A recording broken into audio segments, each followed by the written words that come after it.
Assalamualaikum dan salam sejahtera. Laporan yang dibuat oleh Islamic Financial News pada 2020 menganggarkan jumlah nilai aset wakaf di Malaysia adalah sejumlah lebih daripada 2.6 trilion ringgit. Di beberapa negara dunia juga, perkembangan dunia wakaf dilihat sebagai aset penting dalam membangunkan masyarakat secara menyeluruh. Amerika Syarikat, United Kingdom menggunakan istilah endowment yang mempunyai konsep yang hampir sama dalam menyediakan infrastruktur kemudahan awam. Turki, Singapura dan beberapa negara dunia yang lain sudah menganjak ke hadapan dengan menjadikan wakaf sebagai bentuk kelestarian ekonomi rakyatnya.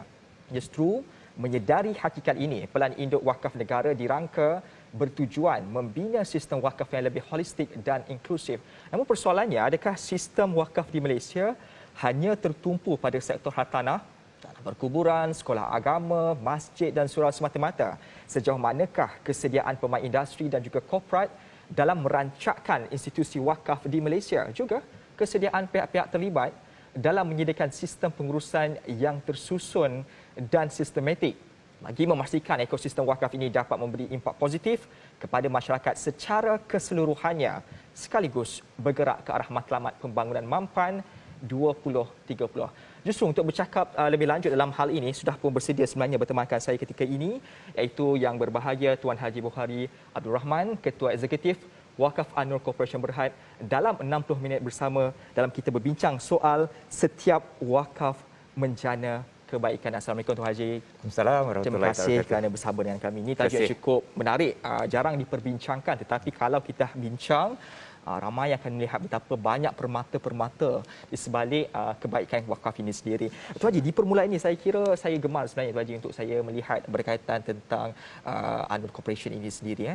Kalau saya lihat ini sudah pun masuk tahun ke-20, bermula pada 2000, tahun 2000, bulan Oktober bulan ini juga ianya ditubuhkan, yang telah pun menyediakan pelbagai ruang dan juga peluang dalam pembinaan wakaf di negara kita ini.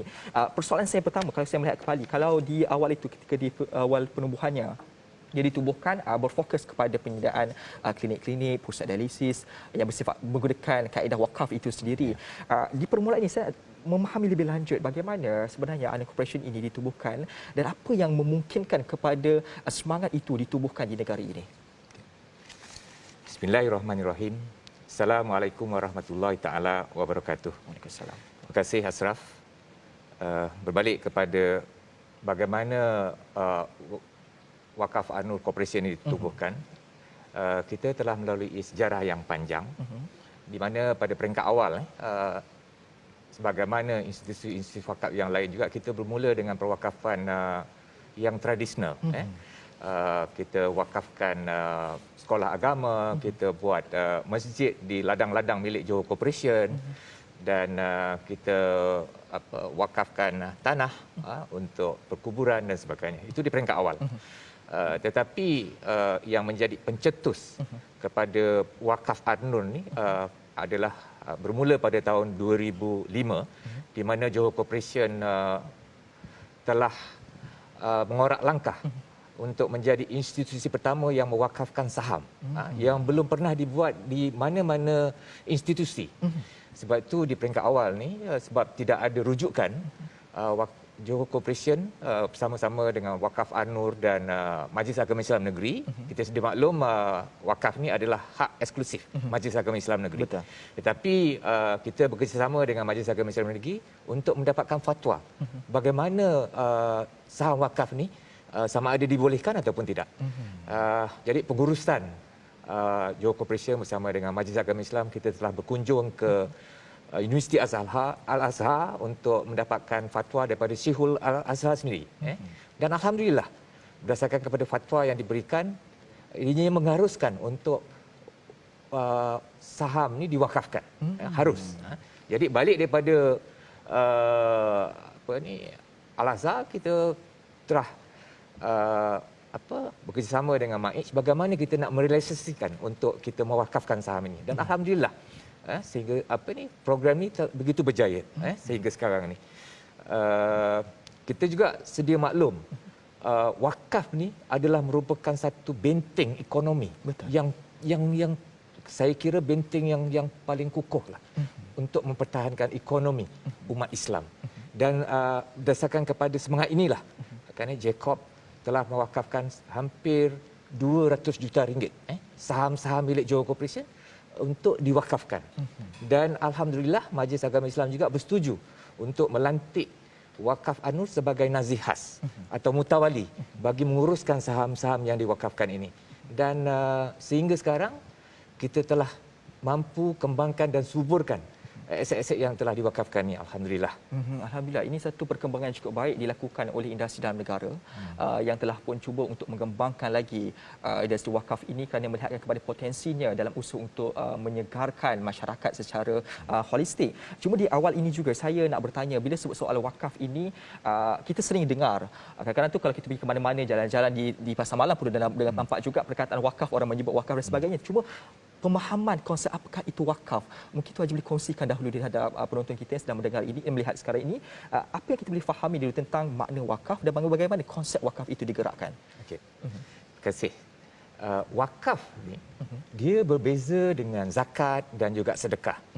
Zakat kita sudah maklum, kalau orang membayar zakat dan zakat itu akan diagihkan kepada 8 yang asnaf. Sedekah begitu juga, dia akan macam one off. Kan, kita bagi orang makan, kita bagi sedekah untuk masjid dan sebagainya, dia biasanya dia one off. Tapi wakaf ni dia berbeza. Sebab tanggungjawab pengurus ataupun watawali ni adalah yang pertama, bagaimana kita nak suburkan harta wakaf tu supaya dia bukan saja kekal tetapi dia berkembang. Sebab harta wakaf ni kalau kita faham maksudnya adalah milik Allah. Dan kita nak memastikan aset ataupun apa-apa harta yang diwakafkan ni akan terus kekal sampailah hari kiamat. Dan bila cerita pasal wakaf juga, biasanya dia ada dua. Satu, ain. Itu dia punya pokok. Pokok. Kita tak boleh usik, kita hanya boleh kekalkan atau kita suburkan. Dan yang keduanya dia punya buah. Buah tu yang dipanggil manfaat. Yang ni yang akan kita agih-agihkan kepada mereka yang kita rasa layak untuk menerima dan dia punya manfaat daripada hasil pewakafan ini. Ini indahnya sebenarnya wakaf yang mana sebenarnya bukan hanya dirasai oleh sendiri tetapi cuba dikongsikan kepada masyarakat secara keseluruhannya. Kerana tanggungjawab itu memang adalah tanggungjawab kita sebagai manusia telah pun diciptakan di muka bumi ini. Melihat kembali kepada susul gala juga tempoh kewujudan sebenarnya bagi Wakaf An-Nur ini, seperti disebut sudah hampir 20 tahun kita beroperasi, di mana ia telah beroperasi. Banyak aktiviti telah pun dilakukan bagi tujuan manfaat masyarakat secara umumnya. Selain daripada kewujudan rangkaian masjid Wakaf An-Nur di sekitar Malaysia, juga aktiviti-aktiviti lain seperti disebut tadi, wujudnya satu lagi kaedah yang dilakukan bagi sekolah, di masjid, apatah lagi sudah pun beralih kepada konsep saham dan sebagainya di peringkat Wakaf An-Nur sendiri. Apakah lagi aktiviti-aktiviti lain yang telah pun diwujudkan, sebab masa 20 tahun ini satu masa cukup panjang. Betul. Pastinya banyak telah pun dilakukan bagi manfaat keseluruhan. Dari segi agihan manfaat, sebenarnya kita mengagihkan manfaat daripada pelaburan yang telah kita buat ke atas aset-aset wakaf ini, kita boleh pecahkan kepada 5. Yang pertama adalah melalui program kerohanian ataupun keagamaan, di mana kita mempunyai 6 buah rangkaian masjid, di mana kita menguruskan bukan saja menggajikan imam dan bilal, tapi kita juga membuat penyelenggaraan dan juga program-program mengimarakan masjid. Kita ada 6 rangkaian masjid dan insya-Allah kita akan tubuhkan satu lagi masjid yang terbaru di Johor. Itu program yang pertama. Dan di bawah program itu juga kita ada menguruskan satu pusara atau kubur yang bentuk moden dan terkini lah, yang juga diuruskan di bawah Wakaf An-Nur. Itu yang pertama. Yang keduanya, kita ada program wakaf kesihatan. Ini melalui aktiviti klinik Wakaf An-Nur, di mana kita mempunyai 21 rangkaian klinik, termasuk 8 pusat dialisis. Yang menariknya, kita hanya mengenakan bayaran RM5 dan kita beri ubat dan juga konsultansi doktor, khidmat perundingan daripada doktor. Dan untuk dialisis kita mengenakan bayaran RM90. Sejak bermula daripada penubuhan klinik itu sendiri sehinggalah sekarang 20 tahun, kita masih kekalkan lagi rate atau kadar yang sama daripada awal penubuhan 20 tahun yang lalu. 20 tahun yang lalu. Sedangkan kalau kira kos ubat dan juga khidmat perundingan, mungkin kos dia satu orang dah mungkin RM50, RM60. Dan pesakit yang menggunakan perkhidmatan ini sehingga kini hampir 2 juta orang di seluruh Malaysia. Dan yang menariknya juga, daripada 2 juta ni, hampir 10% terdiri daripada mereka yang bukan Islam, yang menggunakan perkhidmatan wakaf itu. Hasil daripada kita punya program pengembangan aset-aset ni kita salurkan, kita buka daripada masa ke semasa. Dan program ini juga adalah kita bekerjasama dengan syarikat dalam kumpulan Johor Corporation, iaitu KPJ Healthcare Malaysia Berhad. Ini satu kombinasi integrasi program yang cukup baik dilakukan. Itu 20 baru tahun. dua. Itu baru dua. Baru Ada dua. Pak saya rasa Kita 20 ada tahun itu 5 lagi. Kita ada 5 lagi program lain. Kita ada 5. Kita boleh kongsikan lagi berkaitan dengan perkara ini. Yang ketiganya adalah program sosioekonomi. Program sosioekonomi ini kita menyediakan package untuk meningkatkan keusahawanan di kalangan mereka-mereka yang kita rasa nak meningkatkan taraf hidup. Kita panggil wakaf tali pancing. Di mana pertama kita sediakan kemahiran. Ada 2 program melalui program ini, kemahiran jahitan dan juga program kemahiran gunting rambut. Sehingga kini kita ada 400 peserta. Dan daripada 400 peserta ni 10% sudah pun menjadi usahawan. Maksudnya dia memiliki perniagaan sendiri dan dalam masa yang sama dia menggajikan pekerja. Kalau tukang gunting tu dia ada tukang gunting dia sendiri. Maksudnya dia lantik tukang gunting yang lain. Dan kalau tukang jahit dia juga melantik tukang jahit untuk bekerja dengan dia. Dan ini kita dapat lihat kesan dia daripada kita dapat keluarkan dia daripada kepompong kemiskinan ataupun asnaf. Betul. Daripada penerima zakat, sekarang ni sebahagiannya dah jadi pembayar zakat. Daripada penerima manfaat wakaf, sekarang ni dia dah menjadi pewakaf pula. Ini satu kejayaan. Itu dari segi pinjaman, dari segi latihan. Yang keduanya, di bawah program sosioekonomi, kita juga memberikan pembiayaan yang kita panggil dana niaga.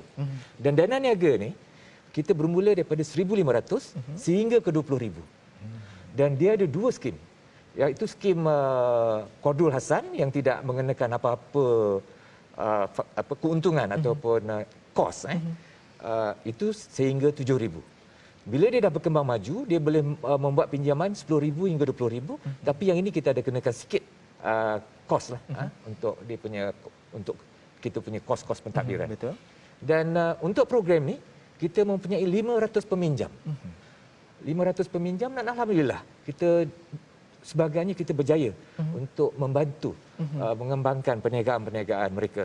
Itu yang kedua di bawah program sosioekonomi. Yang ketiganya, kita juga ada skim yang kita panggil Wakafpreneur. Skim Wakafpreneur ni dia juga menarik sebab sasaran kita adalah ibu-ibu tunggal untuk menjadi home dealer ataupun suri rumah di kalangan asnaf untuk menjadi home dealer kepada produk-produk tertentu. Di peringkat awal ni kita bekerjasama dengan Farm Fresh. Produk susu segar, betul. Yang begitu Luas terkenal dan kita hanya menyediakan modal yang kecil. Dia menyediakan Farm Fresh akan membekalkan stok dan home dealer ni dia akan memasarkan mungkin di kalangan kenalan jiran kan. Betul. Dan alhamdulillah program ini juga menunjukkan kejayaan. Kalau dulu mungkin ibu-ibu tunggal ni ataupun suri rumah ni tidak ada pendapatan langsung. Tapi sekurang-kurangnya sekarang ni ada yang dapat sehingga RM1,000 sebulan.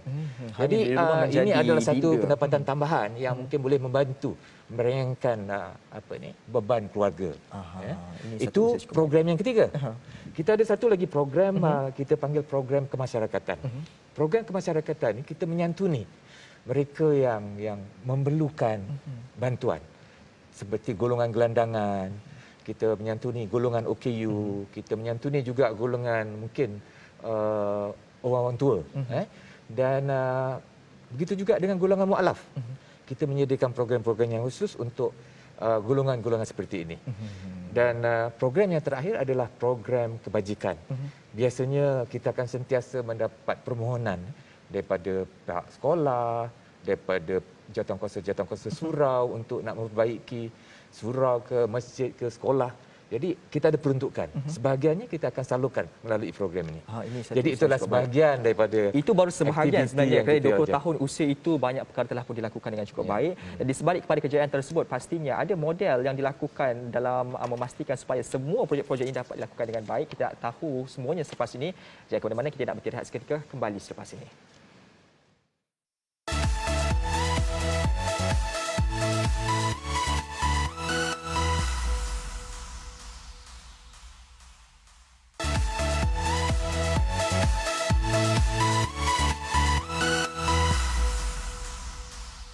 Kembali 10.60 minit bersama dengan Wakaf An-Nur. Kita sedang membicarakan soal industri wakaf secara keseluruhannya.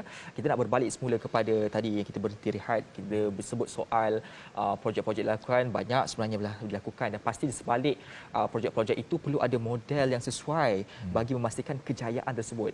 Mungkin Tuan Haji boleh kongsikan dahulu tentang kejayaan model wakaf dalam projek-projek telah pun dirangka dan dijalankan ini. Okey. Berbalik kepada model pewakafan ni, kita sebenarnya melalui beberapa fasa inovasi. Di peringkat awal, sebagaimana yang saya maklumkan tadi, kita bermula dengan pewakafan yang agak tradisional. Kita mewakafkan masjid dan kita juga mewakafkan tempat untuk kita buka klinik wakaf An-Nur. Itu di peringkat awal, mula-mula sekali. Sebab kita berwakafkan masjid itu pun masjid yang pertama yang didirikan di shopping kompleks di Johor Bahru. Klinik wakaf An-Nur juga klinik wakaf pertama yang kita buka di shopping kompleks. Itu yang pertama. Dan seterusnya kita melalui fasa yang kedua, kita bercerita pasal pewakafan saham yang saya maklumkan tadi itu. Dan kita adalah institusi pertama mungkin, bukan setakat di Malaysia, di dunia yang mewakafkan saham. Dan alhamdulillah saham ni telah dapat kita kembangkan. Kalau bermula dengan hampir mungkin 200 juta, sekarang ni dah lebih 800 juta nilai yang diwakafkan tadi itu. Itu fasa yang kedua. Dan kalau sebelum ni kita menguruskan saham-saham yang diwakafkan oleh Johor Corporation.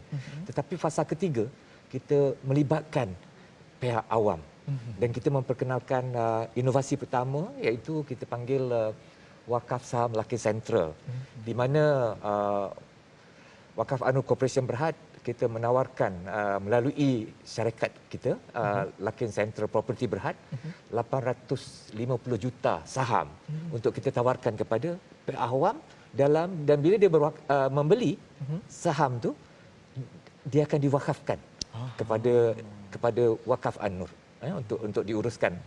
Ini adalah satu projek yang juga cukup berbeza dengan projek-projek pewakafan sebelum ini, sebab kita menguruskan pengangkutan awam. Kemudahan pengangkutan awam, iaitu Lakin Sentral Pusat Pengangkutan Awam di Johor Bahru. Jadi alhamdulillah sambutan daripada masyarakat begitu baik.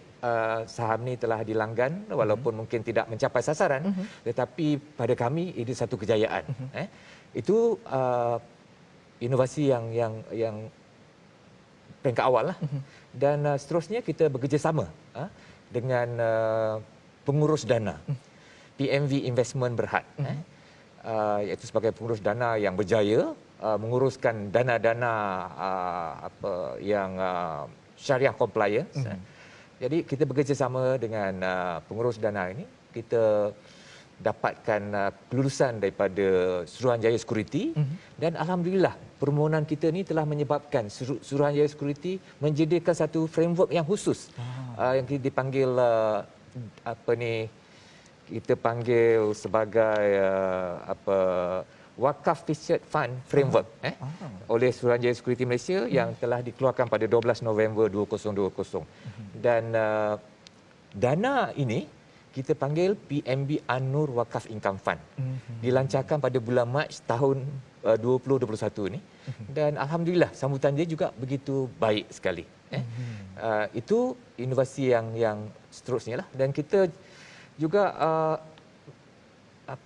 memperkenalkan produk-produk yang lain untuk memudahkan orang ramai berwakaf. Kita panggil hibah lil wakaf, iaitu berhibah dengan tujuan berwakaf, dan kita berkolaborasi dengan syarikat takaful, syarikat pengurusan harta dan syarikat amanah, syarikat pemegang amanah. Dan alhamdulillah sambutan daripada pemegang-pemegang polisi takaful juga baik, di mana sebahagian besarnya dia mewakafkan 30% daripada polisi mereka kepada wakaf An-Nur. Ada juga yang datang jumpa kita mewakafkan hartanah dalam konsep hibah lil wakaf tu. Dan ada juga yang datang bawa macam-macam. Ada yang datang bawa tunai pun ada. Kita terima dalam konsep hibah lil wakaf. Jadi alhamdulillah kita akan terus perkenalkan inovasi-inovasi baru supaya kita dapat memudahkan orang ramai untuk berwakaf. InsyaAllah lepas ni kita akan perkenalkan mungkin saham wakaf emas. Wakaf emas. Ini satu perkembangan cukup baik kerana ia tidak saja tertumpu kepada kaedah konvensional tetapi sudah pun beralih berevolusi, melihat kepada perkembangan semasa, melihat kepada keperluan semasa, dan ianya turut disantuni oleh wakaf ini sendiri. Dan ini juga satu fakta yang cukup menarik kerana saya difahamkan pada 18 Mac lepas telah dilancarkan dana unit amanah patuhi syariah hasil kerjasama antara PNB Investment bersama dengan Wakaf An-Nur yang mana berkonsepkan wakaf hasil seperti disebut sebentar tadi kan. Bagaimana kerjasama ini mewujudkan dana PNB An-Nur Wakaf Income Fund ataupun PAWIF. Mengurusi satu tagline cukup menarik juga iaitu pelaburan hari ini nilai tanpa henti. Bagaimana tagline ini boleh mengubah kepada satu nilai yang tanpa henti itu Tuan Haji. Okey, terima kasih. Konsep pelaburan dalam PNB An-Nur Wakaf Income Fund ataupun singkatannya kita panggil PAWIF ni, dia mudah. Yang pertama, pelabur akan tetap memiliki pelaburan pokok tu. Kalau dia melabur katalah melabur RM10,000. RM10,000 tu akan kekal atas nama pelabur. Bila pengurus dana ni dia menguruskan dana dengan baik, dia akan mengisytiharkan dividen. Dividen tu 30% akan diwakafkan kepada melalui wakaf An-Nur. Dan 70% dia akan kembali semula kepada pelabur. Itu yang pertama. Yang keduanya, untuk pelabur individu kita juga menawarkan skim perlindungan takaful. Dan dalam prospektus kita memang maklumkan sekiranya berlaku apa-apa kepada pelabur, 30% akan diwakafkan kepada wakaf An-Nur. Dan 70% mungkin akan pergi ke waris. Itu yang kedua. Dan yang ketiga, kita sedia maklum wakaf ni ganjaran dia cukup besar. Betul. Jadi secara mudahnya package yang kita tawarkan ni 3P. Pelaburan, perlindungan dan pahala. Untuk mudah-mudahan dengan kita memperkenalkan dengan kerjasama daripada pengurus dana yang begitu hebat kan, berjaya kan, menguruskan dana-dana yang patuh syariah. Saya kira program ni sepatutnya mendapat sambutan yang menggalakkan daripada orang ramai. Betul, kerana melihatkan bagaimana konsep yang digunakan memberi menang-menang kepada semua pihak, malahan juga yang di akhir tadi itu memberi konsep pahala yang mempunyai nilai ganjar cukup besar. Sebagaimana matlamat asas kepada wakaf, konsep wakaf itu sendiri. Tuan Haji, bercakap soal wakaf ini, kalau kita melihat keadaan situasi semasa di negara kita dengan pandemik COVID-19-nya, saya percaya di peringkat An-Nur Corporation juga tidak tutup mata, bersama-sama juga memberi tangan, buka mata seluas-luasnya membantu mereka yang memerlukan dalam konteks ini. Kerana percaya setiap orang perlu untuk dibantu sejajar dengan bagaimana misi dan juga konsep matlamat asas wakaf itu diwujudkan. Di peringkat keadaan semasa ketika ini, Tuan Haji, di peringkat An-Nur Corporation, apakah bantuan-bantuan, sokongan yang dicuba disalurkan, dihulurkan kepada mereka yang terkesan disebabkan daripada pandemik COVID-19 ini? Saya melihat sebenarnya institusi wakaf ni begitu relevan, khususnya dalam waktu pandemik, di mana Wakaf An-Nur adalah antara institusi ataupun badan yang begitu proaktif sewaktu pandemik ini. Sebaik saja kerajaan mengisytiharkan Perintah Kawalan Terhad, PKP, perintah pergerakan yang kita lalui hampir 2 tahun dah. Hampir 2 tahun. Kita telah macam-macam bantuan yang kita salurkan. Dan untuk makluman Ashraf, dari segi sumbangan bakul makanan saja kita telah menyalurkan sebanyak 32,000 bakul makanan kepada penerima yang kita rasa memang memerlukan bantuan. Sebab kita tahu ramai yang terjejas, ada yang hilang pendapatan, ada yang mungkin perniagaannya terjejas, Betul. ada yang dibuang kerja. Jadi mereka ini perlukan bantuan dan kita antara yang ke depan untuk memberi bantuan. Dan dalam masa yang sama kita telah menubuhkan tabung COVID. Peringkat awal ni dalam bulan ingat tahun 2020 pada bulan April ataupun Mac kita dah menubuhkan tabung COVID. Dan alhamdulillah kepercayaan orang ramai kepada wakaf ANUR itu begitu tinggi. Dan tabung ni telah mendapat sambutan yang begitu menggalakkan. Dan melalui tabung ni kita salurkan bantuan ni kepada semua yang memerlukan. Yang keduanya kepada frontliners. Frontliners ni kita banyak bantuan dalam bentuk PPE. Bantuan makanan juga kita berikan, makanan segera kita sediakan, makanan yang untuk terus dimakan. Betul. Yang tadi tu bakul tu makanan yang perlu dimasak lah. Dan kita juga memberi bantuan kepada peniaga-peniaga yang berniaga di kawasan atau premis milik wakaf ANUR dalam bentuk rebate. Ini juga satu jumlah yang besar yang kita beri. Dan untuk tempoh yang begitu panjang, kita sedar perniagaan penyewa-penyewa begitu terjejas. Betul. Jadi rebate yang kita berikan ni sebenarnya telah juga menjejaskan pendapatan wakaf ANUR. Tetapi inilah salah satu agihan manfaat yang kita berikan kepada mereka yang cukup terkesan sewaktu pandemik ini. Tanggungjawab itu digalas juga oleh wakaf ANUR ini sendiri bagi memastikan supaya mereka yang betul-betul terkesan ini, khususnya ketika pandemik COVID-19 ini sentiasa akan dapat diberi bantuan. Betul.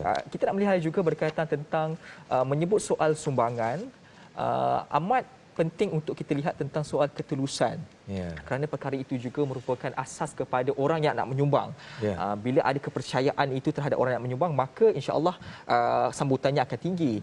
Dalam konteks wakaf ini sendiri, saya nak minta Tuan Haji untuk perjelaskan kepada kita bagaimana kawal selia soal ketulusan, soal cara pengagihan pengurusan itu dilakukan bagi memastikan supaya setiap sumbangan yang diberikan oleh penyumbang ini dalam konsep wakaf itu benar-benar dilakukan dengan baik dan terperinci dan ada pihak yang mengawal selia bagi perkara ini. Okay. Bercerita tentang pengurusan institusi amanah seperti Wakaf ANUR Corporation ini, soal tabir urus adalah soal yang fundamental, soal yang begitu asas. Betul. Kepercayaan orang ramai untuk berwakaf kepada kita adalah disebabkan mungkin kepercayaan mereka untuk menguruskan harta ini secara profesional. Sebab itu di peringkat daripada awal penubuhan wakaf ANUR ni, kita yang pertama dari segi kedudukan ahli lembaga pengarah sendiri. Kedudukan ahli lembaga pengarah sebab kuasa yang diberi kepada wakaf ANUR ini dikeluarkan oleh Majlis Agama Islam sebagai nazir am dan wakaf ANUR sebagai nazir khas. Jadi komposisi ataupun wakil daripada Majlis Agama Islam ni ada 3. Iaitu Datuk Mufti sendiri, yang keduanya penasihat Majlis Agama Islam Negeri Johor dan Ketua Eksekutif Majlis Agama Islam Negeri Johor.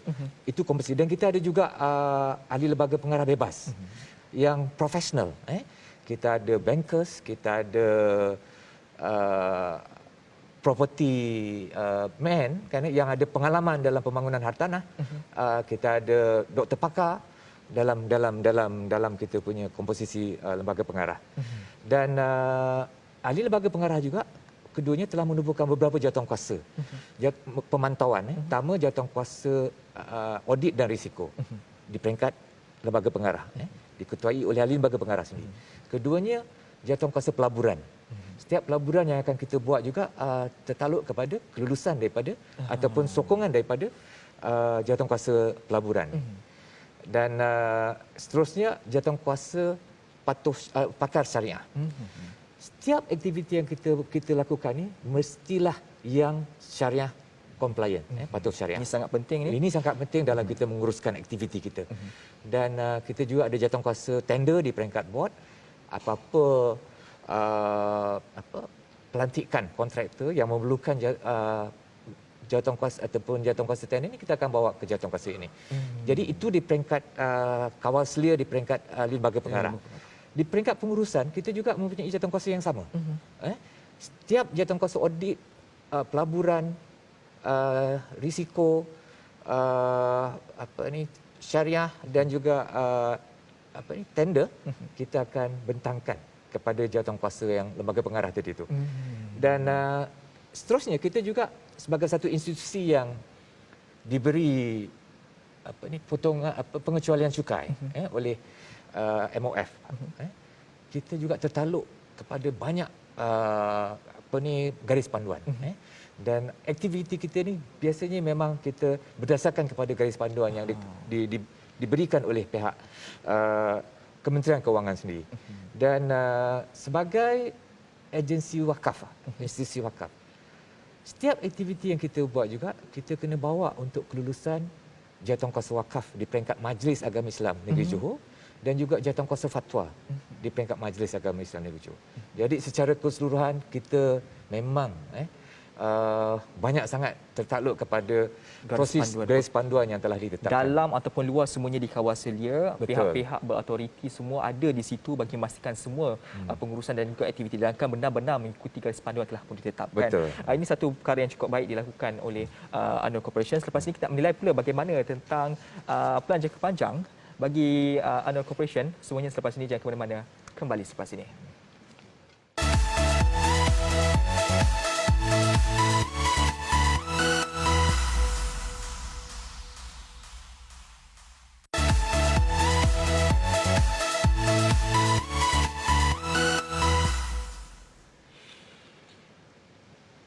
Kembali semula dalam 60 minit dalam kita berbincang soal industri wakaf bersama dengan Wakaf ANOR Corporation Berhad. Tuan Haji, bila cakap soal wakaf ini, saya nak melihat tentang fokus dan sasaran Tuan Haji sendiri bagi tempoh setahun akan datang.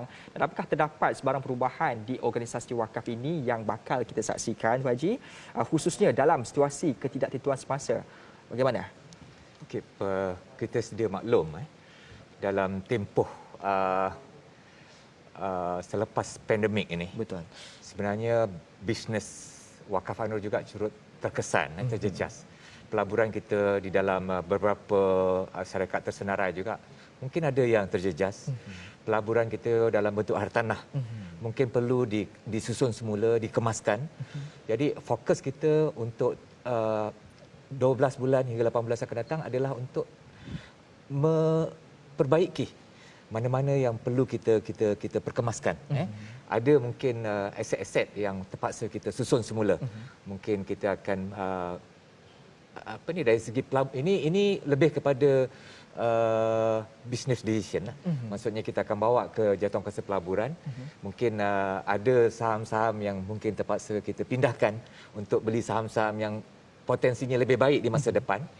Begitu juga dengan hartanah. Ada beberapa hartanah kita yang mungkin terjejas, yang mungkin terpaksa kita cairkan dan kita beli hartanah lain ataupun aset-aset lain. Dan ini yang sedang kita susun dengan rakan-rakan di peringkat pengurusan, dan insya-Allah kita akan maklumkan kepada lembaga pengarah. Sebahagiannya telah pun kita akan kembangkan juga bisnes-bisnes tertentu. Kita dalam kerangkaian dalam kumpulan Wakaf ANOR kita ada perniagaan Ar-Rahnu. Jadi ini antara perniagaan yang mungkin kita akan kembangkan selepas ni. Antaranya kita akan buka cawangan yang kedua dan mungkin akan ada cawangan yang ketiga yang akan kita buka selepas ni. Sekarang ni kita ada satu saja. Tetapi ini adalah perniagaan yang tidak terjejas sewaktu pandemik. Malah pada saya ia merupakan satu fardu kifayah untuk mengelakkan orang Islam khususnya daripada pajak gadai konvensional yang mengenakan kadar faedah yang begitu tinggi, dan juga mungkin untuk mengelakkan daripada skim alung. Ini adalah merupakan skim microcredit yang ditawarkan oleh Wakaf ANOR. Ini adalah tumpuan kita dalam tempoh 12 hingga 18 yang akan datang. Ini satu tumpuan yang cukup menarik bagi memastikan supaya ia relevan dengan situasi semasa, khususnya kesan daripada pandemik ini. Bercakap soal kejayaan bagi sebuah pasukan, ianya hanya akan dapat dihasilkan bila mana satu pasukan itu bekerjasama dengan baik dan juga bergantung bagaimana kepimpinan ketuanya. Ini saya nak menilik tentang Tuan Haji sendiri berkaitan tentang selaku seorang ketua eksekutif ini sendiri. Bagaimana Tuan Haji sebenarnya mengekalkan tahap motivasi ahli pasukan dan juga nak dengar juga perkongsian daripada Tuan Haji sendiri bagaimana kepimpinan yang diamalkan khususnya ni ketika dalam keadaan pandemik COVID-19 ini. Okey, kita sedia maklum di mana-mana organisasi kita tidak boleh bergerak ataupun berkembang tanpa sokongan yang kuat daripada rakan sepasukan ataupun anggota pekerja. Sebab itulah sebahagian besar ataupun semua syarikat dia akan menganggap anggota pekerja ini sebagai aset utama kepada syarikat. Begitu juga di Wakaf An-Nur, kita sentiasa akan memastikan kekuatan dan potensi setiap anggota pekerja ini kita gilap dan kita berikan peluang yang sewajarnya kepada setiap anggota pekerja. Dan kita juga sentiasa gambling kekuatan ini bersama untuk kita wujudkan satu tim ataupun pasukan yang kuat. Sebab tidak banyak sebenarnya institusi wakaf yang berjaya, yang boleh jadikan sebagai ikon wakaf. Tapi alhamdulillah, pada saya kekuatan utama Wakaf An-Nur ni adalah kerana kita mempunyai rakan pasukan yang begitu hebat. Kita bekerja tanpa mengira masa. Sewaktu pandemik, kitalah sebagainya yang ke depan untuk membantu mereka yang terkesan akibat pandemik. Sewaktu berlaku bencana, rakan-rakan saya yang akan antara yang barisan hadapan yang akan mengambil peluang untuk membantu mereka yang terjejas akibat bencana, banjir, kebakaran, bencana kimia dan sebagainya di Johor, rakan-rakan saya lah yang ke depan. Dan pastinya sumbangan mereka ini kita tidak pernah lupakan. Dan kita sentiasa menghargai sumbangan-sumbangan ini dalam bentuk kita akan memastikanlah ganjaran yang sepatutnya kepada mereka yang telah berkhidmat dengan setia dan profesional dan begitu committed. Jadi ini adalah satu dan kami cukup rapat antara satu sama lain. Kita bukan sahaja berjumpa dalam sesi-sesi yang formal seperti town hall dan sebagainya, tetapi ataupun mesyuarat, tapi juga kita ada majlis-majlis yang ataupun program-program yang lebih santai untuk kita rapat dengan pasukan kita. Ini merupakan salah satu usaha yang dilakukan secara menyeluruh kerana kejayaan itu hasil daripada kerjasama seluruh pasukan dan kepimpinan yang baik. Betul. Bagi memastikan kelangsungan syukur dapat datang dengan baik. Dan selepas ini kita nak meninjau pula berkaitan tentang inspirasi dan juga harapan Tuan Haji sendiri dalam industri wakaf. Jangan ke mana-mana, kembali selepas ini.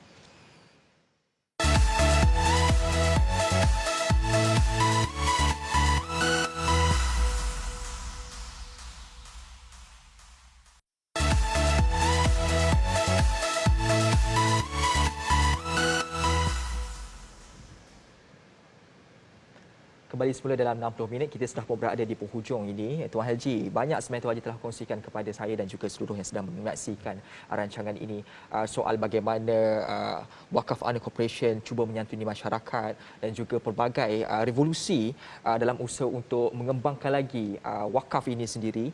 Pasti ada inspirasi yang mencetus hati Tuan Haji untuk terus membangunkan industri wakaf ini dan nak bertanya tentang nasihat juga kepada masyarakat di luar sana supaya melihat wakaf ini sebagai satu bentuk pelaburan yang cukup baik bagi kemaslahatan masyarakat secara keseluruhannya. Terima kasih.